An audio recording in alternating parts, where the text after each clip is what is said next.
Hey everyone, we have Brenda Villafranco on today, who I met in my Gator lending community through Pace Morby, and we brought her today to talk a little bit about private money lending and some of the red flags that we should be looking at or looking for when private money lending. Welcome aboard, Brenda. Thank you so much, Paul. Yeah, just like you said, we met through connecting in the Gator community, and it's been a really great ride, but also learning a lot along the way. And honestly, it's just been a learning experience. Everything, something new every day comes up where I just continuously add to my notes, and it's been great though. Yeah. It's been amazing. So Brenda, tell my audience a little bit about yourself, where you're from, and what got you into all of this private money lending. So I just started in real estate about a year ago. It's a little bit, yeah, it's about right at the year mark or so. But the moment I purchased a property, I started getting all the reels from Instagram and I landed on Bigger Pockets. And so Bigger Pockets, I kind of went into this rabbit hole and I was just listening to a podcast every day. And once that, I think Pace was featured. Pace was featured one of Bigger Pockets podcasts. So I was like, oh, who is this guy? And so I started listening to him. And then I was like, no, I don't think I want to be cold calling. Like that's not my avatar. And so I just kept watching him. And then the more I watched him, like I was like, I think Gator may be something that I could do. And so I jumped into Gator in September. And then from then on, just started the training and just went forward. And I was like, you know what? I'm going to do this. Like, I'm going to create my LLC and just start diving deep into it. And so my background is nursing. So I hospital administrator for Houston, Texas. And so I've been doing that for about 5.5 years, going on 6. But it's been a really cool ride and just being able to, be a leader because my position is leadership. But now you're starting this business. I feel like a lot of it still kind of, I still kind of hold that. I still want to help people, but now helping them like in a different way, if that Yeah. makes sense. No, definitely. Yeah, I mean, and we touched on it a little bit before we even started recording. You want to see the good in people, but when you're putting your money to work, or some people are connecting people together, you have to be very careful where your money goes and who you're giving it to. So let's jump into some of the things that you've learned or red flags that we really have to be careful about when we're lending money out.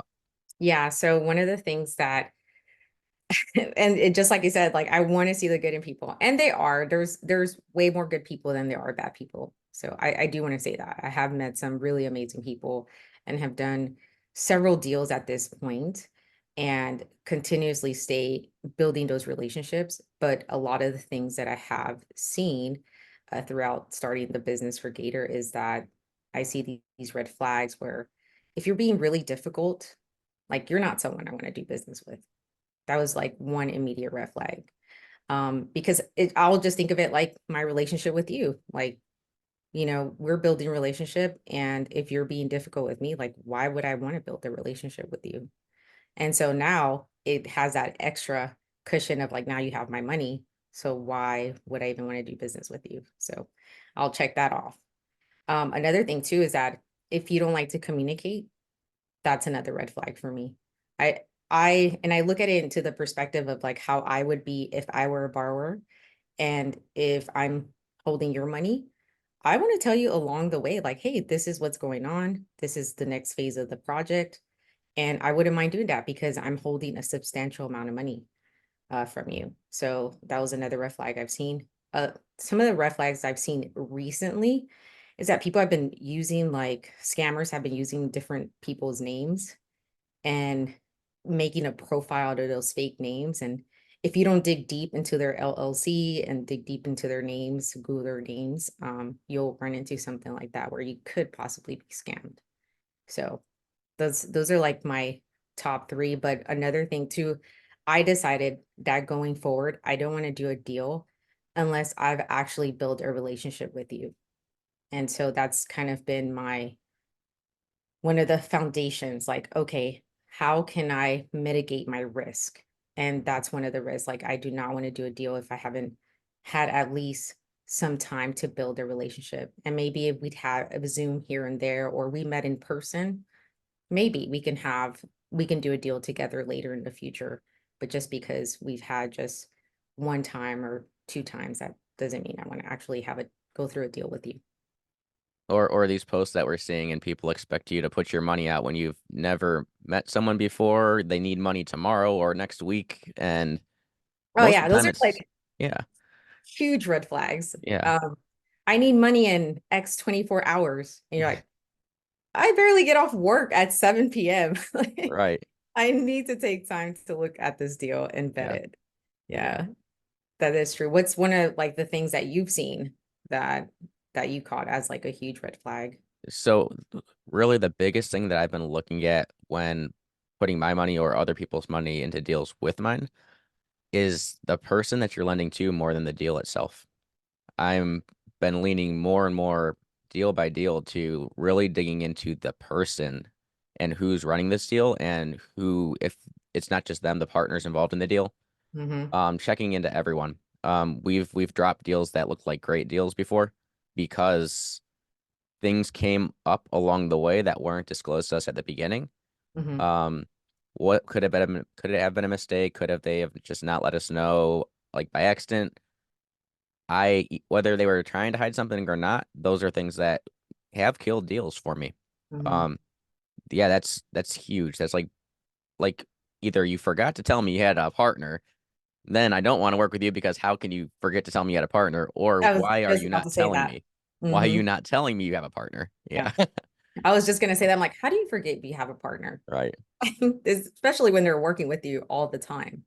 So Yeah. yeah, definitely. Or you know what? When I catch lies, is another thing too. I had a deal with someone and everything was fine. She was communicating.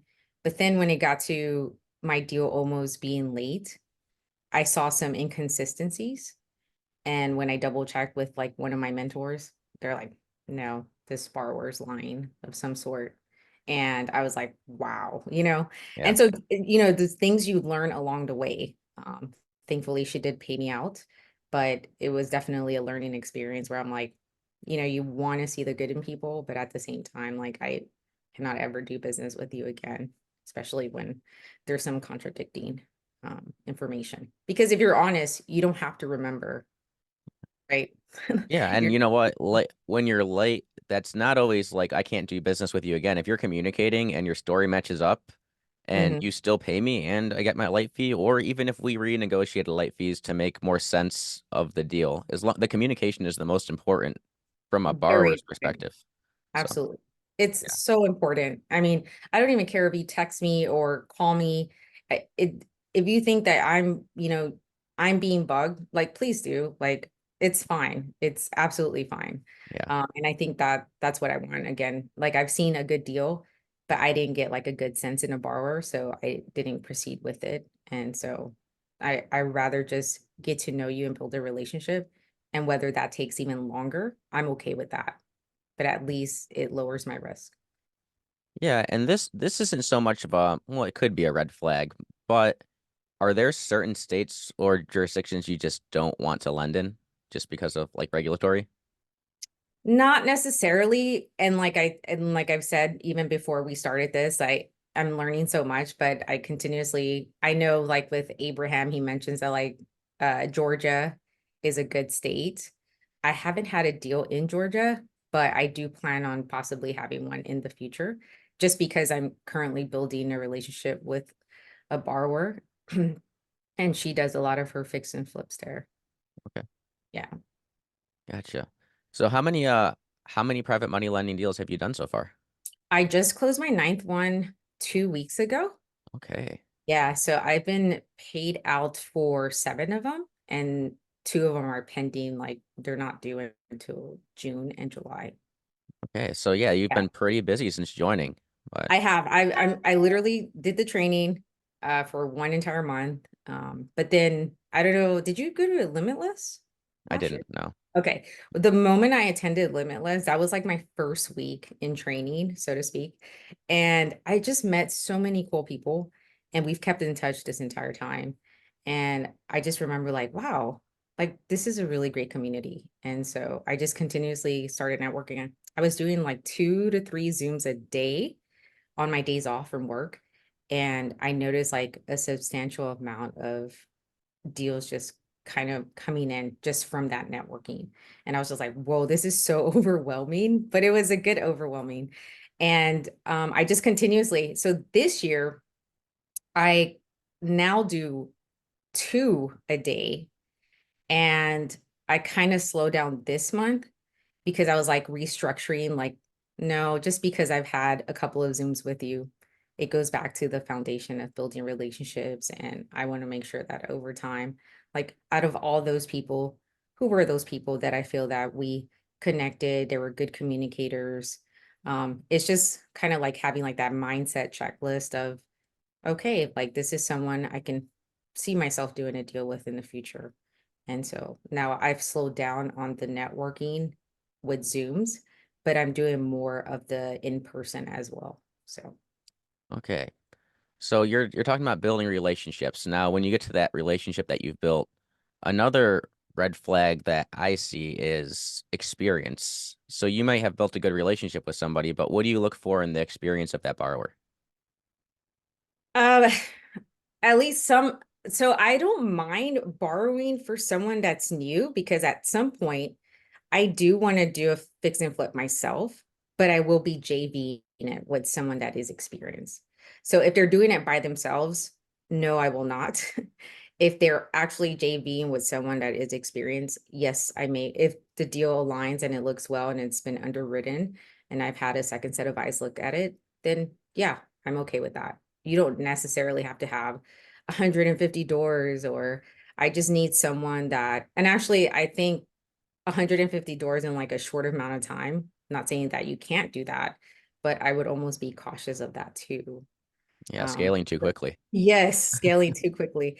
And the other thing I would say is like if you're doing maybe like you did 3 flips last year and the previous year, great. There's some consistency there. Like you're not overdoing it, but also you didn't just do one 5 years ago and then decided to like jump back in it. So Yeah. that's what I would look at. Yeah, I mean, a lot of people have different criteria for that. Me personally, I don't need a whole lot of projects done. Like if there's somebody that's flipped, yeah, 2 or 3 times, but they're in the same area and they're Mhm. not overdoing it. They're a small team. If they're doing 1 or 2 flips a year, or even, I mean, that's enough. It's consistency and it's knowing your limits. So I would rather not see somebody growing too fast and not having a team to grow with. Those borrowers are actually usually pretty good borrowers. Right. Yeah. No, I agree too. And it kind of takes me back to with like, again, like in my position, when I decide to do a fix and flip and JV with someone to do it, I would want someone to give me that opportunity as well too. So I don't just want to X someone out because they've never done a flip. But will you do that flip by yourself? I'd be a little bit um cautious about, JVing with that person. Yeah, so you've got 9 private money lending deals. You have a couple out right now. How many of those were brought to you, or how many of those have you went direct to borrower? Have you been connected on a few? So two came from, actually three came from in-person meetups. Okay. And we still keep in touch. I'm actually seeing one of the borrowers for one of my deals today. I'll see it later on. I'm headed to WealthCon, and so that's that'll be really exciting just to see how that relationship has flourished over time. And then the other two were just like meetups here in Houston and just building those relationships since October, since pretty much when I jumped into going to meetups. And then the others were just deals that were just brought to me because they remembered about me and they remembered something about our Zooms and our calls. And I thought that was pretty cool. So Yeah. just keeping people in mind because I've networked. So I've networked at least with like 200 people. But if you think about it, it's still such a small percentage. It doesn't even touch the surface of what the community has. And so I'm always like, oh, out of 200 people, maybe about 10 kept me in mind. And that kind of said something to me about that, like, oh, they remembered about me. And I thought that was pretty cool too. Yeah, definitely. I mean, you just like if you're essentially cold calling, which you said you didn't want to do, but you're doing in reverse. You're like, here, take my money, but I have a specific criteria. Yeah. But you're still, when you're networking, you're essentially cold calling, but not quite because you at least know the people in our community or the Yeah. people you're reaching out to have the Mhm. same interests and are looking for what you have. Yeah, So, no, it doesn't feel like cold call. I mean, you know what? I don't even want to knock off cold calling. I'm sure if someone JV'd with me and told me what to do, I'm pretty sure if I stayed consistent, I could be successful at it. yeah. It just takes time, just like any, I just don't see myself wanting to be on the phone and finding that fun for me Right. versus like me just building relationships because it feels like a friendship. So And you still have a full-time job. You're working and you're trying to put your money to work. You're not trying to have to make this your full-time job and grinding out. You're trying to like do the upfront work and get your money working. So, yeah. Yeah. um, what are some of the things you're looking for in a borrower as far as how do I say this? Let me think about how I want to say this. I'm sorry. No, Um, you're yeah. So when you're looking for a new borrower, somebody that you've never connected with before, like I said, you want to build a relationship with them, how important is it to like lend close to your house rather than lending way far away? Because you kind of, when you're lending money out, there is that possibility of taking over that property, right? Mhm. So if you're lending cross country, are you more strict on your criteria or is it about the same? It's about the same, but I keep adding to it. So Okay. like if I lended in a particular, I have lended in Texas, which made it nice because I can just drive to the property. Yeah. So that's pretty cool, right? But then within our community, I've noticed that even people with I connected with, they're like, hey, I'm boots on the ground here, or Yeah. I'm boots on the ground this state that you're lending. So if you ever need something, just, reach out to me. And so in a sense, like, no, it doesn't, I'm okay with doing a deal out of state, but also as I continue to learn about a certain state, I'm like, okay, maybe I should stay away from that state. Yeah. And just continue adding to that. So I'm sure if we were to have a conversation a year from now, I would tell you, hey, this is where I'm staying away from. Yeah. It just continuously changes. Yeah. And so, yeah, not necessarily do I have a stricter criteria, but it's nice to know that if I did need boots on the ground, that I do have people that can go check on a property. Yeah.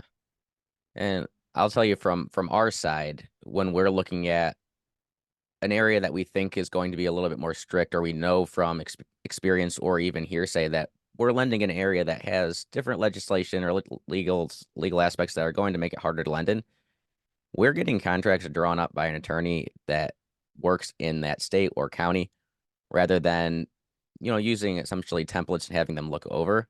I would rather see, because there might be something that I don't know that could bite us down the road if something goes wrong.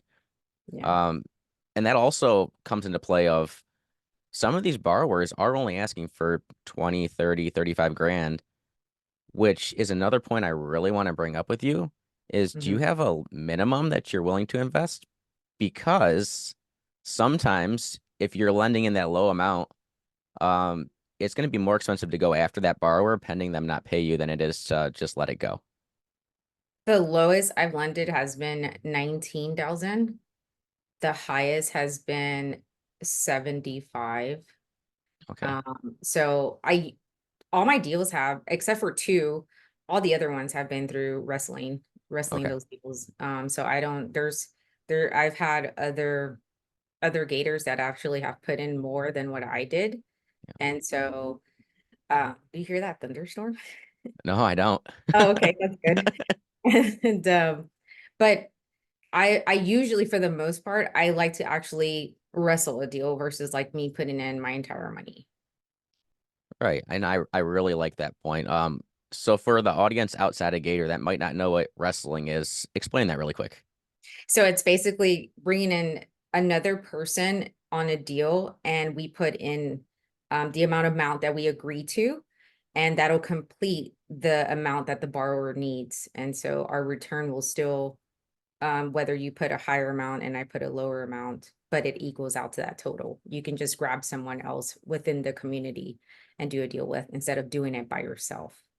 Gotcha. So yeah, so this is a great way for people with maybe not the full amount but they want to get a part of a bigger deal, a way to get in. Um, Also, I mean, if you're wrestling with people, you have more help as far as getting through that deal if something does go wrong. There's more people involved. I looked at it too, like, okay, I'm not in it by myself. I'll have, someone else that I can, in a sense, lean on for some advice. This isn't their first deal. They've done several as well. I can learn from their experience and connect with them too. So I always look at it in that sense. Like it's not just me taking the big chunk of the portion, but I rather take a smaller amount of portion, but also learn from this person and build a relationship as well too. Right. Let's cover on what you actually brought up, and I don't even know if you meant to bring it up, is you kind of talked about mitigating risk in that too. You're wrestling a lot of these deals, so you have your money in multiple different deals. You didn't put Mhm. it all in one deal, right? Yeah, I would like to, my goal is to actually build enough capital to be able to use that one chunk and be on a super safe deal, maybe with Alexis and Abraham. I will feel okay doing that, even though it's a lower ROI, but at least I know that I don't have to worry about it. So that would be, I was thinking about that as I was kind of like reflecting this week. Like one of the things that I want to do is to mitigate my risk, Right. to build enough capital, but put it into the borrowers that I know I would get it 100% back, instead of just still meeting new borrower, which I'm not against. If I meet someone and we hit it off in overtime, great. But I was thinking like, okay, if I have a bigger amount of capital, but I put it in with Alexis and Abraham, then I'll be okay with putting all my chunk in and be okay with that, not having to wrestle with someone. All right. You're also not doing as much of the upfront work. I mean, you're still underwriting the deal, but you're putting your money in the hands of a very experienced lender Yeah. or connector. Mhm. Uh, so that is good. And a lot of people in our community, they do ask for extremely high returns on their money. And a lot of those deals are the ones that fall apart. I don't know if you've noticed that. Yes, yes, I have. And like now it's actually funny when I see it. Initially, when I started, I was like, whoa, that is so amazing. And then now when I have like a second set of eyes look at them, I'm like, that is not a good deal, Yeah. like one bit. So now I've kind of steered away from just not even paying attention to them. Like I just bypass them. And I'm just like, nope, nope. Yeah. Like I want a repeated borrower. I want like I prefer that less return instead of having to like risk all my money. So Have you always lent in first position or have you put money in second position? I did first position four of my deals, second Okay. position on five of them. Gotcha. So you want to touch a little bit on the importance of understanding all the terms of the first position loan if you are lending in second position? Yeah, so I learned something new as well too a couple weeks back to make sure that you actually call your first position and make sure that there's nothing else kind of holding on per se. Um, but also with if you're in second position, just know like you have to make sure that there is enough equity in the deal in case something does go bad and you're not stuck losing out with your money. But now I'm also, that's another criteria too that's changed, Paul, is that now I want more of the first position and I'm also looking for that too versus having a second position. So you're now willing to take maybe a little lesser of a return to have a safer position in the deal? Yeah, Yeah. absolutely. Yeah. Yeah, Yeah. no, definitely. And I know you have a team yourself as well too, but Yes. you guys do second position or just Both. strictly first? Both, Both. right? Yeah, we would love more first, but right now our biggest downfall is um the expectations from both sides. So the borrower obviously is going to try to pay for less, or a lesser rate, and we're having a lot of our lenders or capital partners bringing in funds, and they're asking for a little bit too much for some of the deals that we're presenting, in my opinion. So Got it. I'm just let people know maybe this isn't the deal for you. Mhm. They're asking for a second position returns when I'm giving them first position deals, like on 6 month turns. I think a So lot of the times too is they don't know the difference yet. some people don't. Yeah. And unfortunately, I've had to steer away from a lot of the new private money lenders because of that. Because those are the people that are honestly making the deal muddy and problems or the commit funds, and then they get cold feet. Mm-hmm. And next thing They you back know, out. they I've had people back out, or I've some stuff have came up in the deal on the borrower side that should change their mind. But some things have came up that they just don't understand, or after explaining it, they're just not comfortable with anymore. I'm like, we talked about this before you even committed Hmm. to lending your funds, and now it's a problem. Like Yeah. this is nothing changed here. Hmm. So they No, just I've look actually at it gotten differently. calls from different people in the community where they're like, hey, my PML backed out and I need this. I'm like, whoa, like I would still have to vet that myself. And me giving Yeah, you funds tomorrow doesn't mean anything to me. Like I still have to take my time and do that. But it does suck because I feel like the calls for me or like the text messages have been increasing where I've had at least 4 people reach out to me stating that their PMLs did back out. And I think they were more of the newbies. yeah, So, and which that's what it sucks that because if everything's already in place, yeah. you have to like, in a sense, start over. Yeah. And that does suck because as much of a red flag as we talked about earlier is like, I need money tomorrow. Hmm. Sometimes there's a good reason for why they need money tomorrow, and it wasn't the borrower's fault that they need that money tomorrow now because somebody backed out that, wasn't a good candidate for even committing their funds to that loan. Agreed. Um, Should people, I think what the problem is too is like people should stay curious, right? yeah, Just because you need funds within 24 hours doesn't necessarily mean that 100% it's a red flag. Just like you said, if we ask enough questions, then we would know like, oh, this is the reason why he's asking for funds within 24 hours. His PML backed out at the last minute. yeah, And I think it's just asking questions. Like, don't be afraid to ask questions. Don't be afraid to stay curious. This is learning. Like learning is going to be a forever thing, whether you decide to do PML or whether you decide to do another niche. You will still have to continuously learn about that niche because it will be continuously changing every single time. yes, definitely. Yeah, and maybe at that point you charge a higher percentage on your money for rushing this, but Mhm. at the same time, now you're making that a priority, and that costs them money for you to prioritize that quickly. That's Mhm. how I look at it, at least. So Yeah, no, I agree. Definitely. yeah, but we haven't funded any of those deals that have came up and like, oh, I need money tomorrow. Like I don't have time for that. Yeah. So I do not have time to be able to underwrite that deal successfully and to the point where I'm willing to bring that to someone else in that amount of time. Mhm. And I So don't like to feel rushed like that either. yeah. I may miss something Right? and I want Yeah. to later on be like, oh, I should have asked that and then I didn't because I felt rushed. Yeah. So that's the other Awesome. thing too.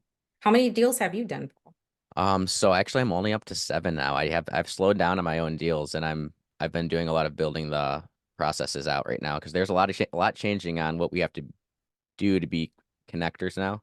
Yeah. So Oh yeah, yeah, I can see that. Uh-huh. and I've been putting my money in some of my own personal deals for my portfolio as well. So Good like actually deal. buying my own rentals. So Yeah, I want to actually buy, I have a goal to purchase something by October.